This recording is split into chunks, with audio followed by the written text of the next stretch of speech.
नमस्कार. माझे नाव प्राची केदामेरे.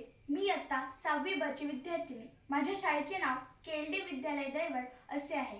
इथं आपल्याला दिसत असेल की इथं आपल्याला 4 प्रकारचे डस्टबिन दिसत असतील आणि ह्या डस्टबिनमध्ये कचरा न टाकता कचरा बाहेर पडलेला आहे आणि त्याच्यामुळे हवा प्रदूषित होते आणि घरातील जे लोक असतात त्यांनाही रोगराई पसरते आणि त्याच्यामुळे आपल्यालाही खूप घातक असतो.